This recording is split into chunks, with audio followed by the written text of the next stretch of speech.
إلى حضرة نبينا محمد صلى الله عليه وسلم وعلى آله وأصحابه الكرام، ثم إلى حضرة والدينا ولمشايخنا ومعلمين،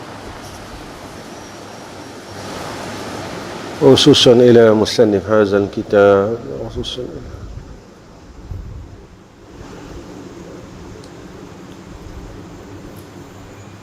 الفاتحة. أعوذ بالله من الشيطان الرجيم. بسم الله الرحمن الرحيم. الحمد لله رب العالمين الرحمن الرحيم مالك يوم الدين إياك نعبد وإياك نستعين اهدنا الصراط المستقيم صراط الذين أنعمت عليهم.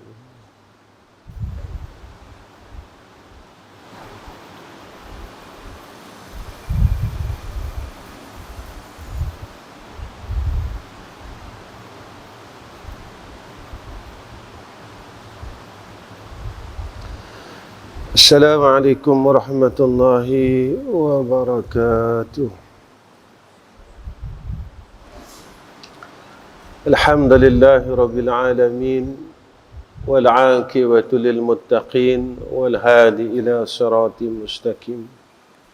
أشهد أن لا إله إلا الله وحده لا شريك له، وأشهد أن محمدا عبده ورسوله.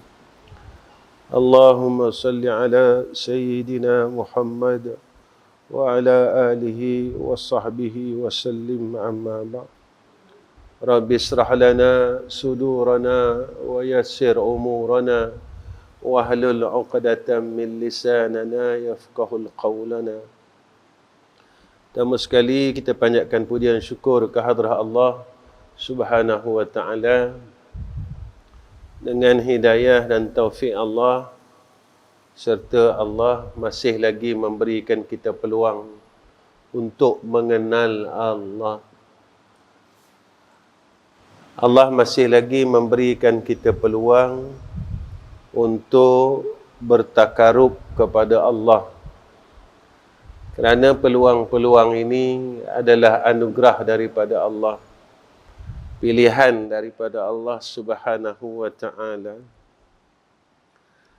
Qala musannif rahimahullahu ta'ala, matan yang ketujuh.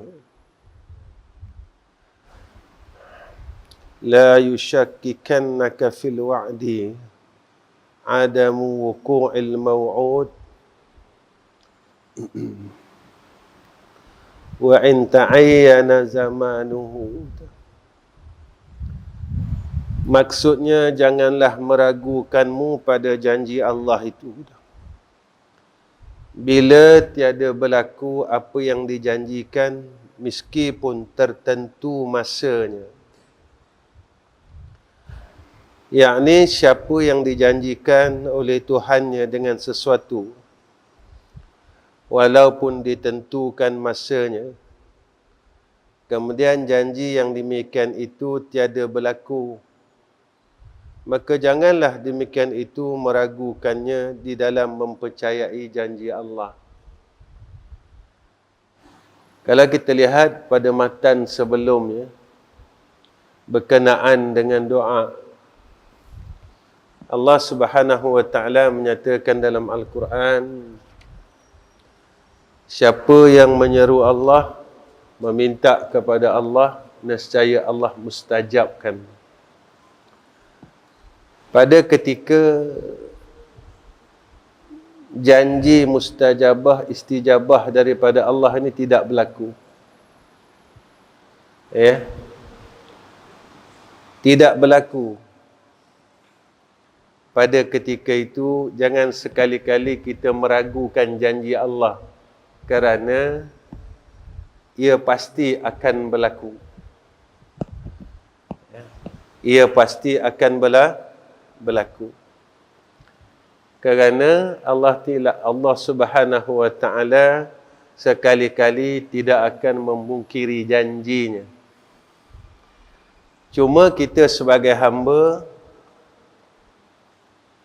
kena berpegang dan bersangka baik dengan sekalian janji Allah. dalam bab doa contohnya. Dalam bab doa contohnya, apa yang kita minta tidak dikabulkan oleh Allah pada masa tersebut. Tetapi doa itu masih lagi disimpan oleh Allah, sama ada dikabulkan di dunia ataupun dikabulkan di akhirat. Ataupun doa itu ditukar kepada afiah dan keselamatan daripada takdir, daripada ketentuan yang tidak baik. Sebenarnya jadi hamba Allah ini mudah. Mudahnya kita bersangka baik dengan Allah. Kenapa kita bersangka baik dengan Allah? Kerana Allah ini maha baik. Maka zat yang maha baik tidak akan sekali-kali memperlakukan jahat pada hamba-Nya. Kita sebab kita, sifat kita ini zaluman jahula, jahat lagi bodoh. Dan Allah Subhanahu wa taala maha mengetahui, dan Dia mengetahui apa yang perlu pada hamba. Dia amat mengetahui, dan kita ini tidak mengetahui. Kita ni bodoh. Apa yang berlaku pada kita tentu baik pada Allah. Contohnya, Allah berikan kita satu perkara pada kita tidak baik, tetapi pada Allah baik. Contohnya sakit. Pada kita baik ini, sakit ini ketentuan yang tidak baik.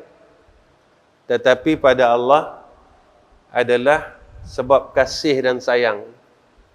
Allah mengkifarahkan segala dosa-dosa kita dengan didatangkan perkara itu.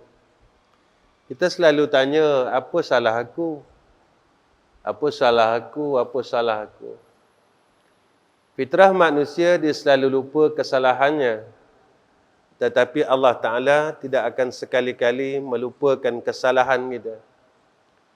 Kesalahan itu akan dilupakan setelah kita benar-benar bertaubat kepada Allah. Dan taubat itu yang diterima oleh Allah ada tanda-tandanya yang disebutkan oleh ulama. Antara tanda taubat itu diterima oleh Allah, maka Allah memberikan kita akan kefahaman tentang hukum hakam agama. Diberikan kita semakin tahu tentang agama Allah, yakni hudal lid-din. Diberikan kita petunjuk demi petunjuk dengan agama. Bukan sekadar kita ditunjukkan, tetapi kata Abi Yahya bin Abi Zakaria Al-Ansari, setelah kita difahamkan tentang hukum hakam agama, lalu kita ni dibuka pintu kebaikan kepada kita. Dibuka pintu kebaikan ini dengan disertakan bi'aunihi, pertolongan dia. Bukan dibuka saja, dibuka dengan diberikan kemudahan untuk melaksanakan kebaikan. Bukan Allah buka saja, tuan-tuan. Kita tahu benda baik, tetapi tidak diberikan pertolongan dalam buat baik. Sebab itu kita tahu buat baik, tapi kita tak boleh buat baik. Ini perbezaan orang yang tahu buat baik, tapi tak disertakan tahu itu dengan pertolongan, kemudahan untuk berbuat baik. Sebab ada beberapa anugerah Allah. Allah anugerahkan kepada hamba-Nya bila Allah mula sayang kita, tuan-tuan. Allah sayang kita, pada ketika itu Allah akan anugerahkan kita beberapa perkara yang tidak dianugerahkan pada hamba-Nya yang lain, iaitu rahmah. Bila kita dikurniakan suatu perkara disertakan rahmah, ya, Allah kurniakan hidup, rahmah dengan rahmah. Umur dikurniakan berserta rahmah. Harta dikurniakan berserta rahmah. Apa besarnya rahmah? Maka dengan adanya disertakan rahmah ini, pada ketika itu dengan kurnia nikmat ini kita menjadi orang yang bersyukur dengan Allah. Dengan nikmat yang Allah kurniakan kepada kita, maka menjadi asbab untuk kita buat baik. La in syakartum la azidannakum wa la in kafartum inna azabi lasyadid. Antara anugerah Allah iaitu maghfirah, keampunan. Apabila dosa kita, kesalahan kita mula diampunkan oleh Allah, semakin hilang, hati kita mula makin bersih, tuan-tuan. Hati kita ni bila mula makin bersih, pada ketika itu bekas ini mula bersih, dan bekas yang bersih ini diisi dengan perkara yang bersih. Antara perkara yang bersih iaitu makrifah, ilmu. Ilmu ini perkara bersih. Makrifah perkara bersih. Perkara-perkara ini apabila bekas itu bersih, dia macam cawan ni, tuan-tuan. Bila cawan ini bersih, ketika itu masuklah akan air yang bersih, maka dia akan nampak daripada luar. Jika kita masuk air masak, dia akan nampak, tuan-tuan, air ni. Jika kita masuk air kopi, dia akan nampak warna kopi. Kita masuk air teh, dia akan nampak warna teh. Maka dengan sebab bekas ini, kat ini, tuan-tuan, bersih, maka nampak itulah zahirnya cahaya yang keluar daripada perkara itu. Perkara yang dianugerahkan oleh Allah. Ini yang berkait dengan hadis wa amalu bil arkan, tentang hadis iman. Al-iman iqraru bil lisan, tasdiqu bil qalbi, wa amalu bil arkan. Iman ini tasdik dalam hati, ikrar dengan lidah, syahadah. Tasdik dengan hati, membenarkan, sidik nama dia. Lalu dengan bekas ini yang bersih.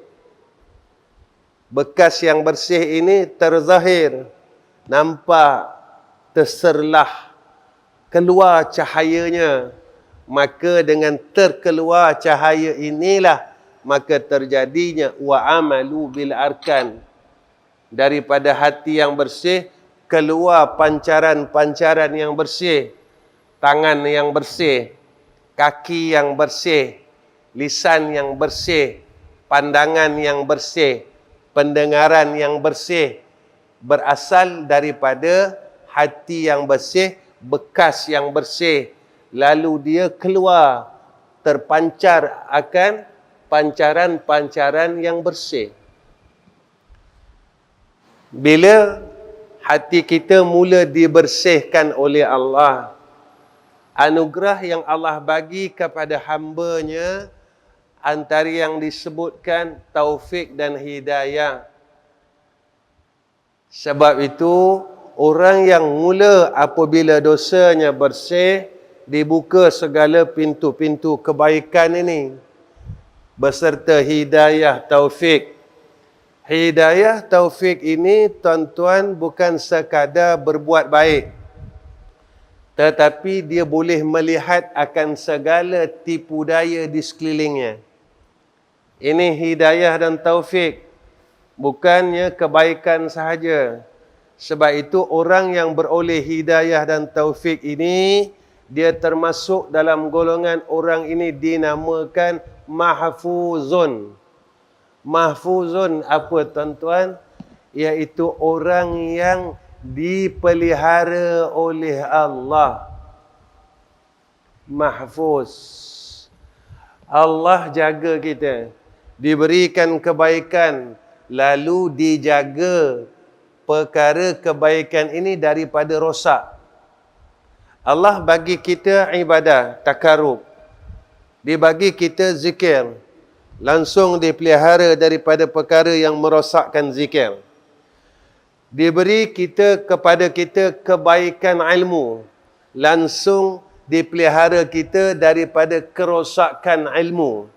Diberi dan dikurniakan kita akan kebaikan amal.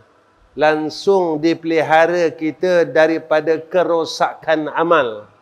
Ini yang dikatakan mahfuz. Dan orang yang mendapat anugerah kepada hamba yang bila Allah kasih kepada dia, iaitu orang yang mendapat i'anah, pertolongan daripada Allah. Pertolongan ini, tuan-tuan, dalam semua perkara, sama ada pertolongan itu berbentuk akhirah atau pertolongan itu berbentuk dunia. Kenapa, tuan-tuan? Sebab bila hati mereka ini bersih, akidah mereka betul, mereka ini tidak ada su'uzon dengan Allah, sangkaannya dengan Allah bersih, semuanya jadi bersih, tuan-tuan. Di sini juga bersih. Pada akalnya bersih, pada rohnya bersih. Akalnya bersih, rohnya bersih.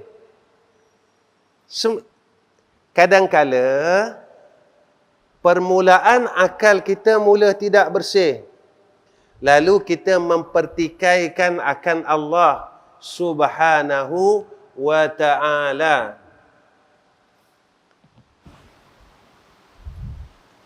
Kita mempertikaikan secara tidak langsung, kadang-kala kita mempertikaikan Allah. Kita mencampuri antara hak hamba dan hak Allah. Saya bagi contoh yang paling mudah untuk kita faham. Baik, jika kita sakit dan sakit ini adalah takdir Allah, ketika kita mencampuri akan hak Allah, langsung kita memikirkan bila akan baik.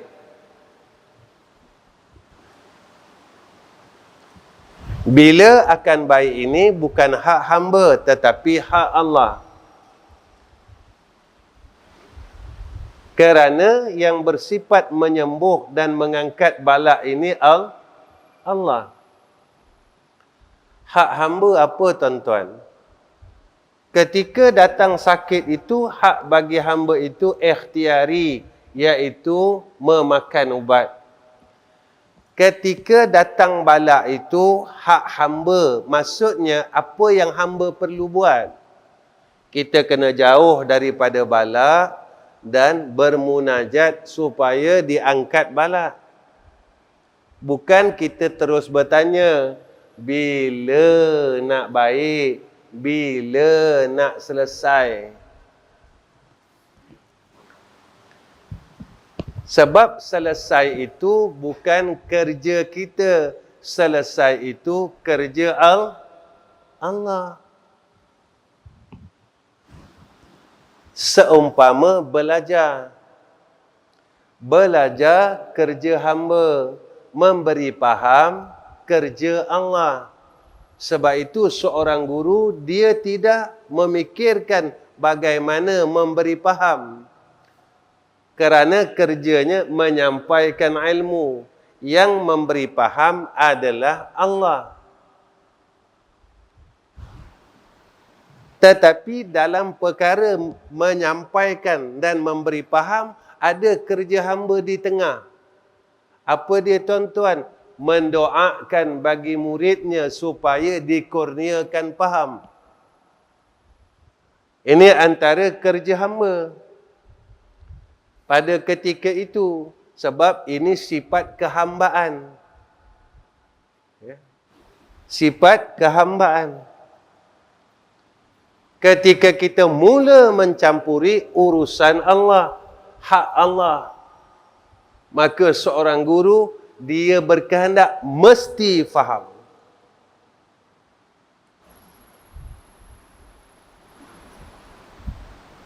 Jadi siapa kita, siapa Allah? Dan yang ketiganya, tanda dosa itu diampunkan oleh Allah, dikurniakan kepada hamba itu halwah,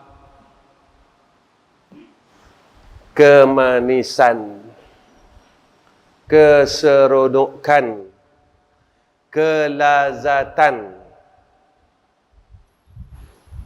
Bila bersih ni tuan-tuan, saya pernah sebut dengan tuan-tuan sifat orang mukmin. Bahawasanya orang yang beriman itu apabila disebut nama Allah, hatinya macam mana nak dapat ni? Wajilat ni tadi. Gementar hati ni nak dapat macam mana? Bekas ni kena bersih.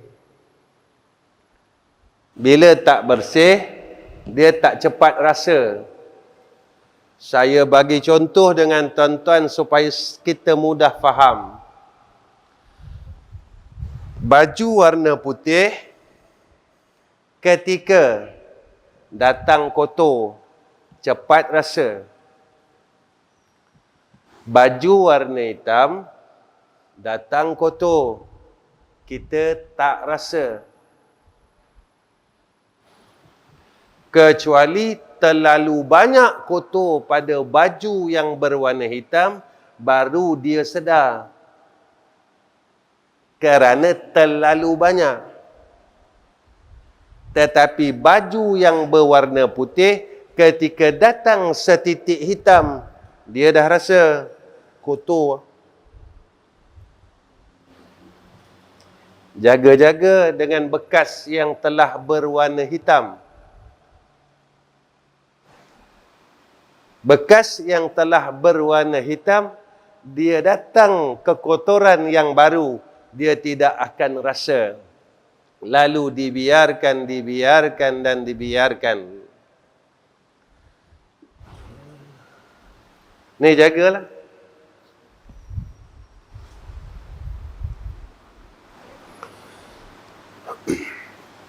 Apa yang semestinya bagi hamba dalam masalah ini, supaya kita tak ragu, supaya kita dapat yakin dengan janji Allah. Tadi ada sahabat kita telefon tuan-tuan daripada pelantar minyak. Dia kata, Ustaz, kami duduk tengah laut pun kena positif COVID. Datang mana virus ni tak tahu, Ustaz. Sebab nak masuk pelantar, dia kena 2 kali swab. Negatif betul, baru boleh pergi pelantar. Maknanya bukan SOP itu terlalu ketat nak pergi ke pelantar minyak, tuan-tuan.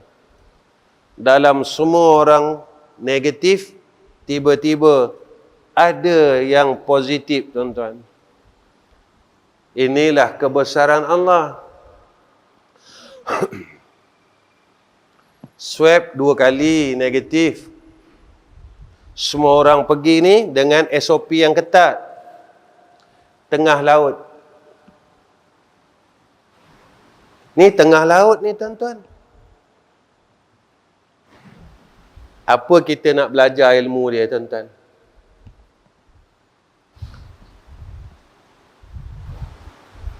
Tak ada siapa boleh menghalang kehendak Allah.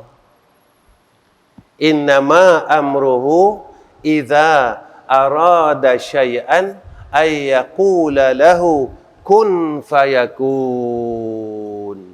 Fasubhanallazi biyadihi malakutu kulli syai'in wa ilaihi turja'un.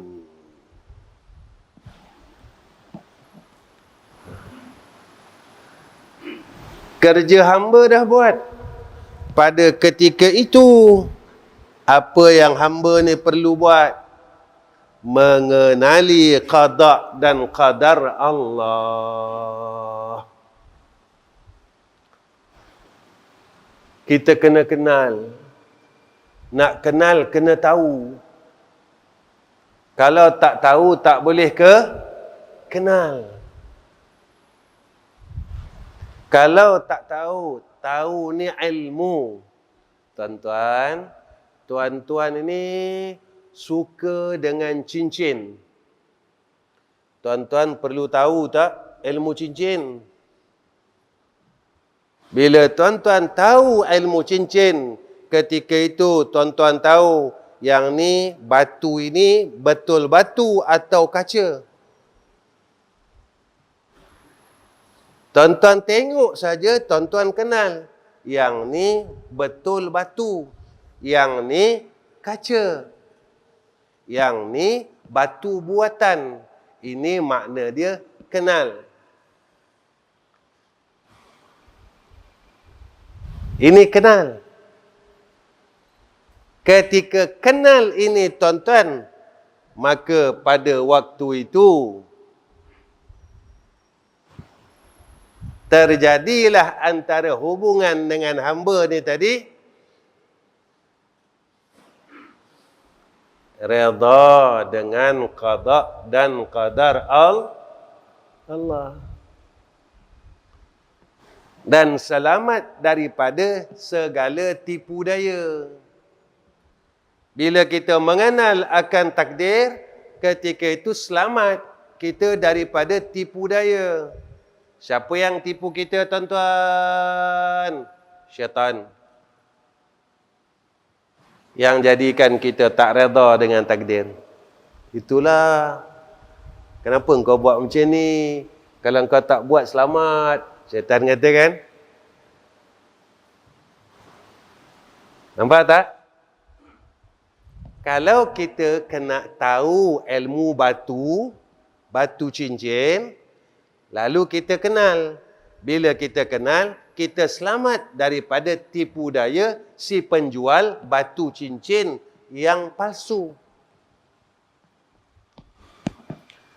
Begitu keadaannya apabila kita kenal dengan takdir Allah.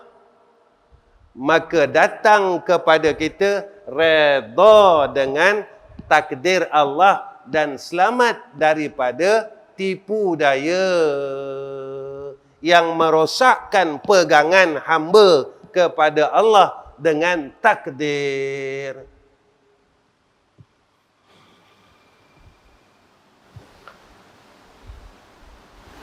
Sihat takdir tak?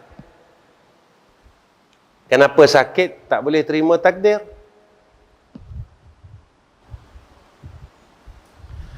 Dapat duit, takdir tak tuan-tuan? Ketika hilang, kenapa tak boleh terima takdir? Hidup, takdir kan? Kenapa mati tak boleh terima takdir? Mati, contoh ayah kita meninggal, sedih ini fitrah. Menerima takdir ini wajib. Ni jalannya tuan-tuan. Jangan sampai kita tak boleh menerima takdir, lalu kita menyalahkan sana, menyalah sini. Akhir sekali secara tidak langsung kita telah menyalahkan Allah.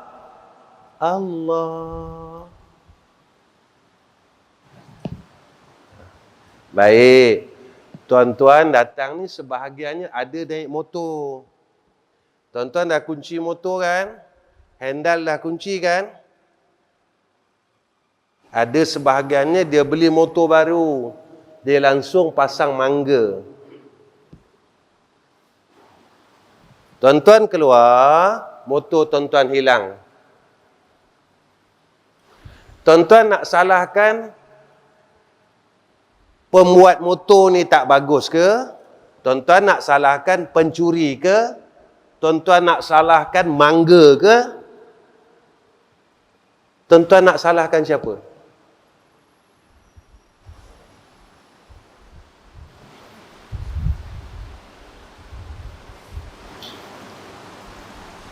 Ketika kita tidak menerima takdir, ketika kita tidak menerima takdir, sebab ikhtiar bagi hamba selesai tak tuan-tuan? Selesai. Dah kunci, handle dah kunci, kunci dah cabut, keluar hilang.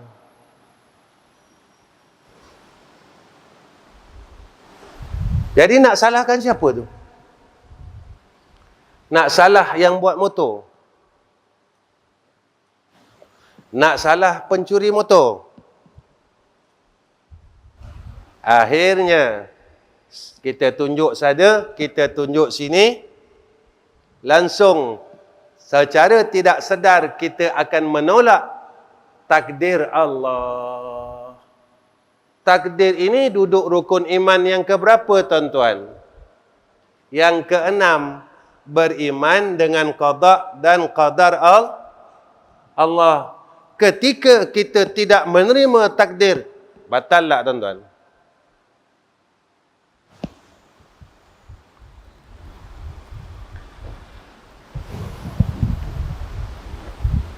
Ini kalau kita lari pada ilmu tauhid. Apa makna iman yang tahqiq?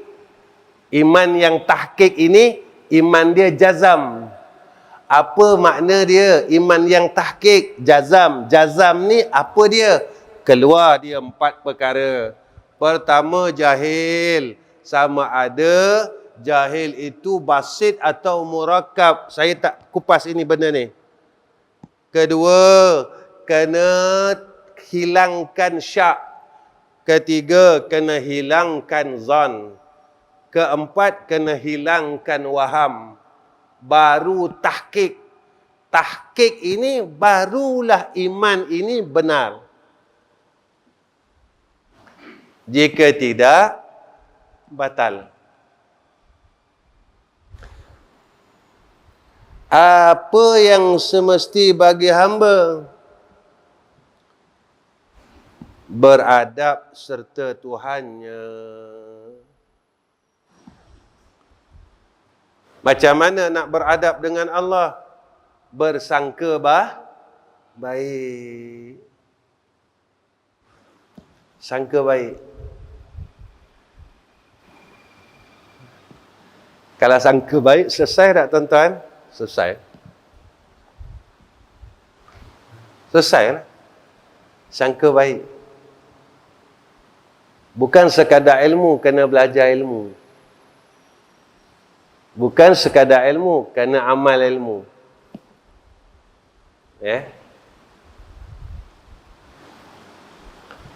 Kita pergi jalan-jalan, tiba-tiba datang orang minta sedekah dengan kita. Kenapa dengan kita, tak orang sebelah kita? Dia pun orang, kita pun orang. Sana pun orang juga. Kenapa di kita, tak di sana?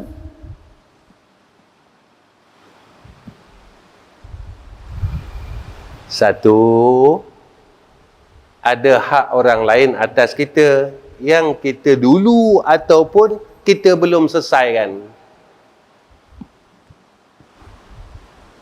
Selesaikanlah. Macam mana nak selesai? Ikutlah. Masa tu, hati kita ikhlas dengan RM5. RM5 lah.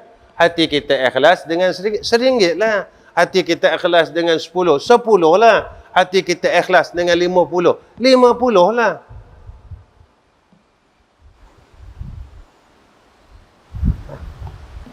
Ke macam mana?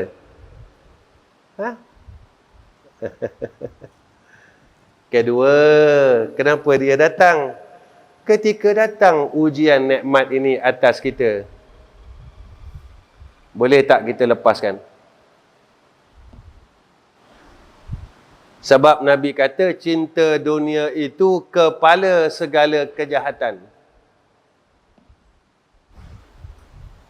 Kalau dia kepala segala kejahatan, takkan kepala boleh baik, yang lain jahat.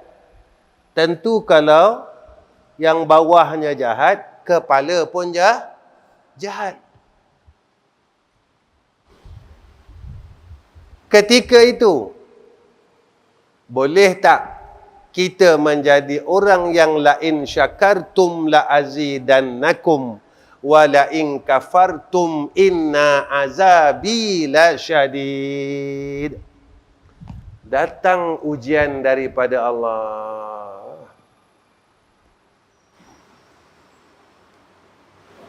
Sebenarnya mudah jalan ni tuan-tuan. Pasal apa aku jatuh? Allah sayang.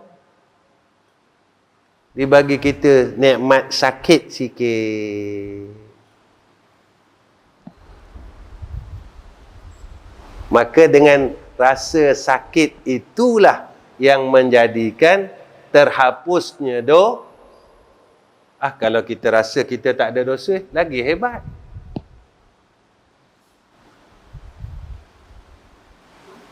Hebatlah tuan-tuan. Sebab kita rasa kita tak ada langsung kita merungut dengan sakit yang Allah berikan kepada kita.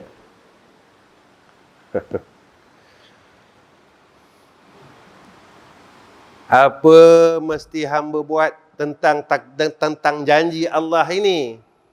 Bertenang kepada Allah pada apa yang dijanjikan itu kepadanya. Kena tenang. Kenapa tenang? Sebab janji itu pasti dah datang. Tenanglah. Janji pasti dah datang. Takkan mati je pasti.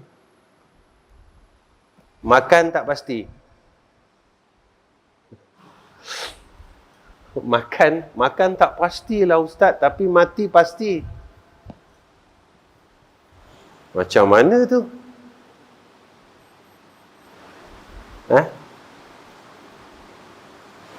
Kan semuanya datang dari Allah. Macam mana yang kita sebahagian perkara kita boleh percaya itu dari Allah, sebahagian perkara lagi kita tak percaya yang tu dari Allah.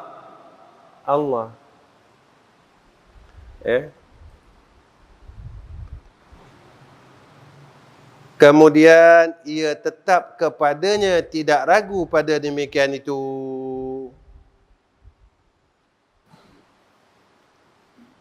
Tidak berubah keyakinannya mengenainya. Tetap yakin dengan Allah. Sebab apa dia boleh tenang? Sebab apa dia boleh tetap? Sebab apa dia boleh yakin? Tentu ada jalan ilmu dia, tuan-tuan.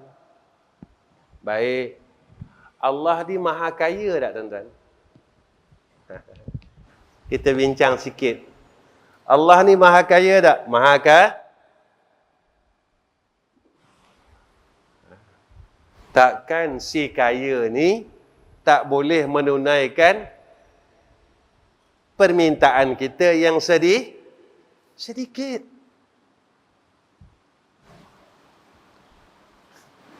Jadi kita tenanglah. Sebab minta kita ni sikit sangat. Jadi kita tenang. Kenapa kita tenang? Sebab kita dah percaya, dah yakin Allah maha kaya. Jadi apa yang kita minta selama ini pasti datang, pasti dapat. Sebab kita minta kepada zat yang maha kaya.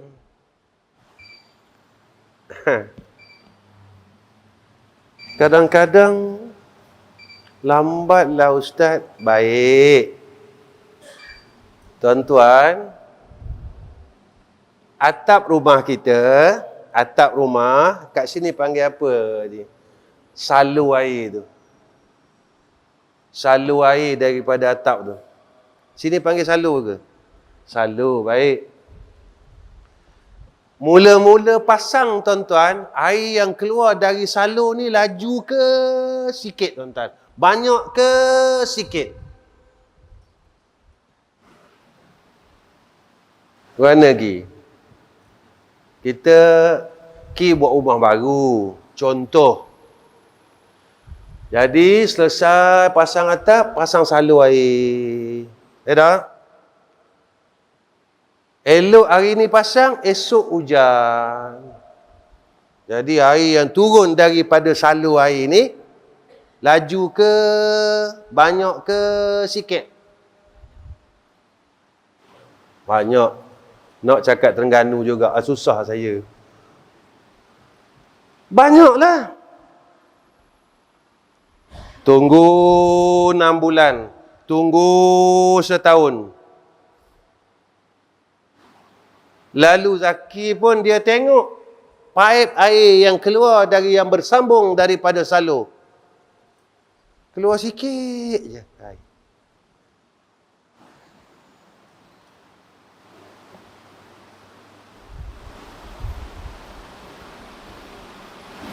Jadi kita cari tak masalah dia. Cari, kita ambil tangga tuan-tuan. Kita pergi tengok. Kita panjat. Kita cek salur. Oh, patutlah ada dah tanah dia, ada pokok tumbuh. Patutlah ada salur yang bocor. Patutlah. Jadi jika ada perkara yang menghalang sampainya janji Allah, cek dulu salur kita.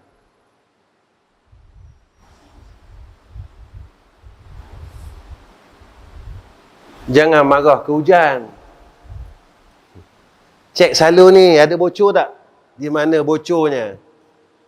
Ada tak perkara yang menahan daripada laluan air hujan? Antaranya yang disebut oleh Sayyidina Rasulina Muhammad sallallahu alaihi wasallam, perkara yang menghalang daripada hidayah, rizqun, dosa, kata Nabi. Dosa ini menghalang kebaikan. Dosa ini menghalang hidayah. Dosa ini juga menghalang rizki yang telah dijanjikan oleh Allah. Tengok atas salur, dalam salur. Tengok, perhati tengok. Bereskan dulu. Buang dulu, bersihkan dulu. Ketika salur ini bersih, tatkala itu datang hujan, ketika itu dia akan kembali seperti mana biasa yang asal ya. Asalnya mana tuan-tuan? Waktu tuan-tuan kecil dulu, tuan-tuan makan tak? Berapa kali sehari? Banyak oh. Asal teriak aja makan. Asal teriak aja makan. Tak gitu.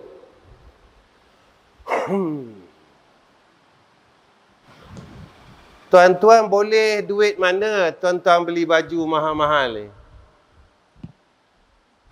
Anakku. Apa lagi baju hak mahal-mahal? Lawa baju kita waktu kecil tuan-tuan. Lawa. Boleh pitih mana? Kita pergi beli. Ketika mak kita tengok, ayah kita tengok, beli baju lagi, beli baju lagi, beli baju lagi. Kita minta ke? Ke guana ki? Zaki masa kecil dulu, umur 3 hari, Zaki minta dengan mak Zaki, nak baju kata. Ke guana? Tak.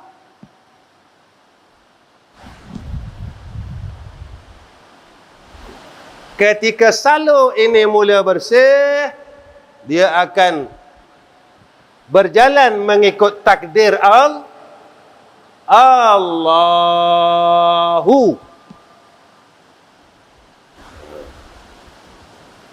Ada? Ikut jalan takdir.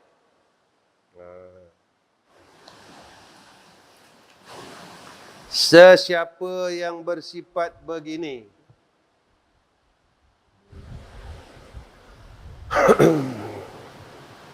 maka ia adalah orang yang arif.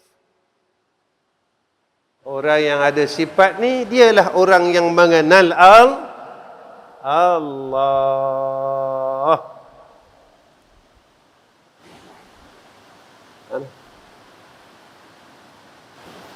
Pada Allah Ta'ala.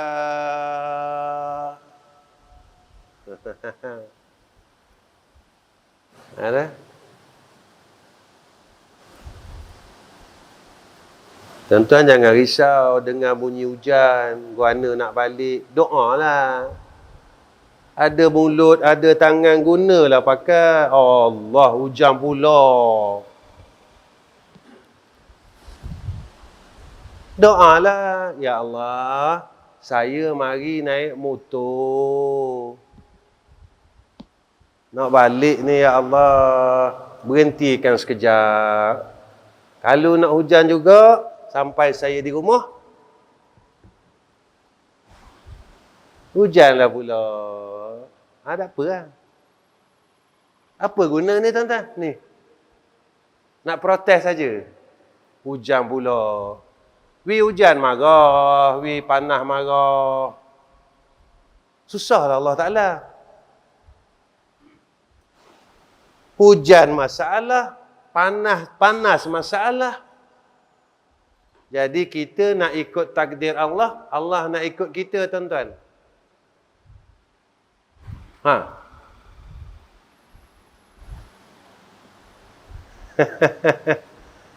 Kita nak ikut Allah ke Allah nak ikut kita? Allah. Itu. Doalah. Allah dengar doa hamba-hambanya yang saleh. Doa. Ya. Allah. Maka berserahlah kepada Tuhanmu dalam keadaan bersyukur kepadanya Allah. Pada ketika itu, zahir sifat syukur. Pada apa yang diperintahkan bagimu. Saya senyum ni tuan-tuan, saya teringat baru ni ada orang panggil saya kuliah. Jauh lah, kena naik kapal terbang. Nak pergi tu kena naik kapal terbang lah. Jadi tanya dengan saya, nak jemput boleh ke Ustaz? Boleh, saya kata. Tapi kena ikut syarat saya. Syarat apa Ustaz? Pertama, tiket kapal terbang saya bayar. Tiket bilik hotel saya bayar. Dia tanya pula, sagu hati saya bayar. Jadi kami ni buat apa Ustaz? Doa saya husnul khatimah.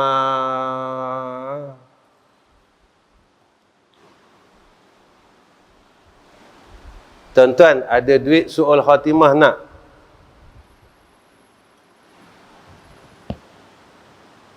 Kita nak hidup bahagia, mati bahagia. Allah.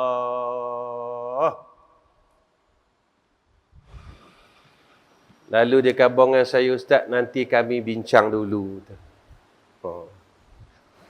Seronok tak, tuan-tuan? Kata ngajar hikam ke mana? Mana? Allah dengar tak ni? Kita belajar, Allah sama ke Allah pekak? Macam mana? Sama. Dan setiap apa yang kita keluarkan daripada lisan kita dalam pendengaran Allah, ketika didengar oleh Allah, bersepakat dengan dalam ni. Jika tidak bersepakat pada waktu itu, laknat ke rahmat? Bila laknat, apakah kita perlu memilih laknat daripada rahmat? Baik.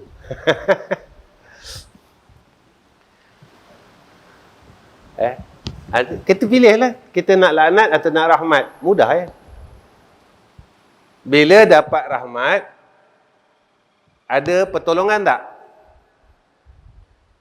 Kalau dalam rahmat, dalam pertolongan, apa tuan-tuan nak takut jika dalam pertolongan Allah?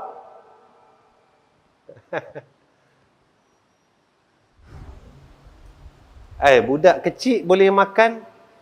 Mahal makanan budak kecil, tuan-tuan. Susu dia lebih mahal dari susu kita. Saya minum susu FN, tuan-tuan. Susu pekat FN. Kalau orang bancuh susu lain dalam air saya bau, saya tahu dah. Yang ni bukan FN. Kita minum susu, dia minum susu 80 lebih satu tin. Kita minum susu RM3 lebih.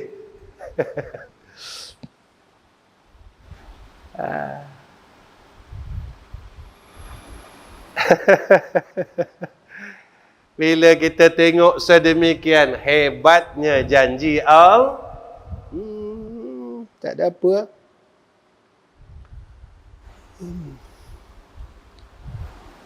Saya nak habiskan sikit ni perenggan ni sebab kita nak masuk matan yang ke-7 bulan depan insya-Allah kalau saya tak mati. Tuan-tuan doalah.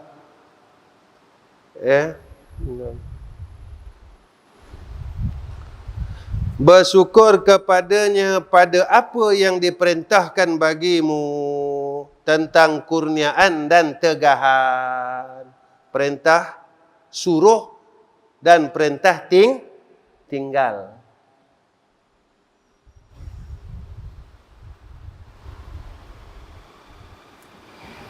Cari rezeki, suruh tak tuan-tuan? Suruh. Cinta rezeki, suruh ke perintah suruh, perintah tinggal? Cari nafkah, perintah suruh. Cari harta, perintah suruh. Cinta harta, perintah tinggal. Jadi yang salah harta ke yang salah cinta? Jangan letak tempat salah. Tu ada kemarin ada sahabat-sahabat yang datang ni, cerita dengan saya. Ada satu ulama zuhud, ada satu ulama kaya. Lalu ulama yang zuhud ini perintahkan murid dia supaya bertemu dengan ulama yang kaya ini. Apa perintah dia? Kamu jumpalah kepada ulama ini kerana dia kekasih Allah. Dia pun jumpa. Wali mana ni kaya? Wali kaya. Ketika dia berjumpa dengan awliya ini, ulama ini, dia minta doa, tapi dia rasa keliru lagi.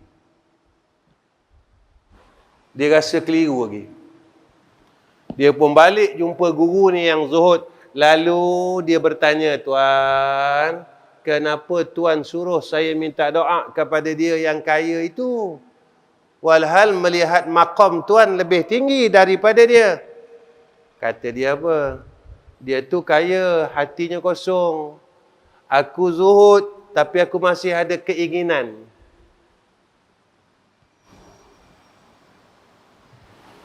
Jadi pada sisi Allah, dia lebih tinggi daripada aku.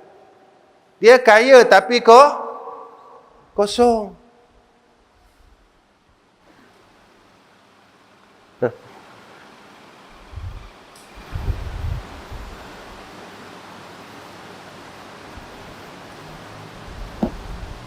Macam mana?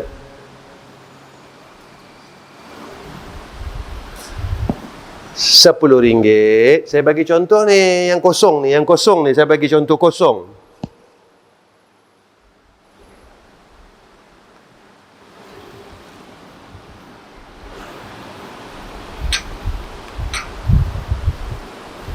Kita bagi suku.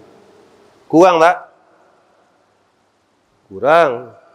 Tapi tak rasa kurang kan? Sebab kita nampak ada lagi. Kita bagi semua.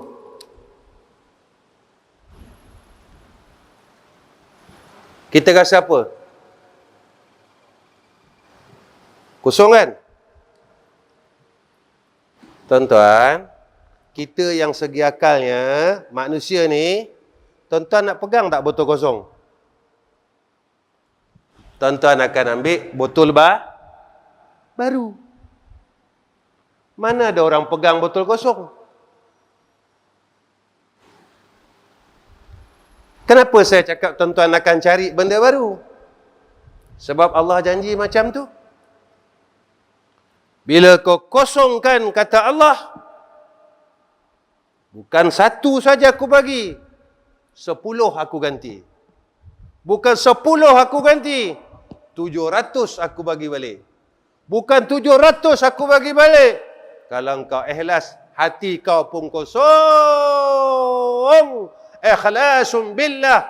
Tidak ada angka. Ambillah segala nikmat yang ada di kelilingmu. Gunakanlah. Sebab engkau aku benarkan. Kerana apa engkau aku benarkan? Kerana engkau kosong.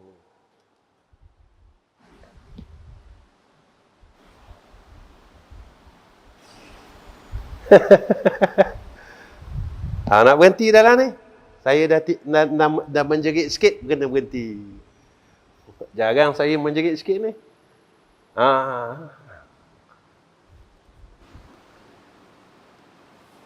Melainkan bagi orang yang mati hati dan buta mata hati, kerana inilah wallahu a'lam.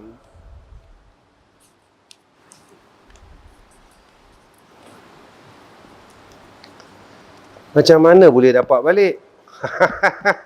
Soalan datang pula. Baik, saya duduk depan. Saya pun minum habis satu botol. Zaki nampak.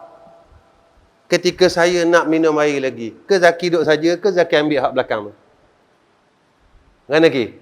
Zaki duduk saja. Ambil kan? Tentulah Zaki ambil hak baru.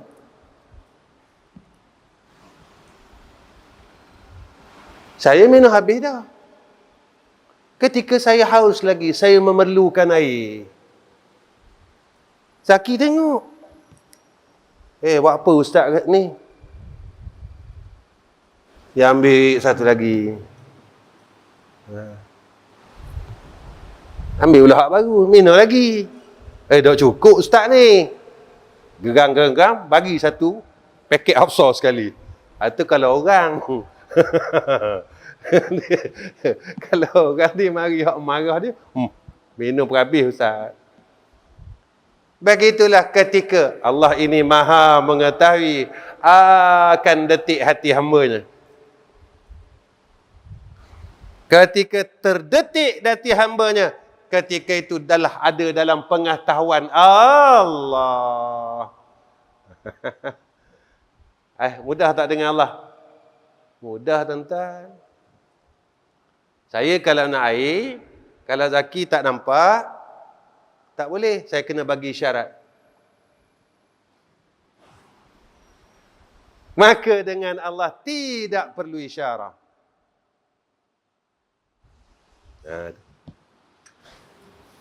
Wallahu a'lam. Baik. Tuan-tuan tolong doakan kalau saya salah dalam kita mengkisahkan perkara ini, tuan-tuan tolong tegur insya-Allah ya. Kita kongsi sama-sama lah ya, insya-Allah. Ya, jadi tuan-tuan tolong doakan saya ya. Dan saya Allah redha dan tuan-tuan pun Allah redha. Saya dalam rahmat dan tuan-tuan juga dalam rahmat. Ya. Saya dapat husnul khatimah, tuan-tuan pun dapat husnul khatimah. Saya pun masih belajar lagi untuk kenal diri saya dan mengenal Allah. Baik, wa akhirul kalam. Assalamualaikum warahmatullahi wabarakatuh. Bismillahirrahmanirrahim. Alhamdulillahirabbil alamin. Wassalatu wassalamu ala asyrafil anbiya'i wal mursalin wa ala alihi wa sahbihi ajma'in. Ya akramal akramin, ya akramal akramin, ya akramal akramin, ya arhamar rahimin, ya Allah, ya Rahman, ya Rahim.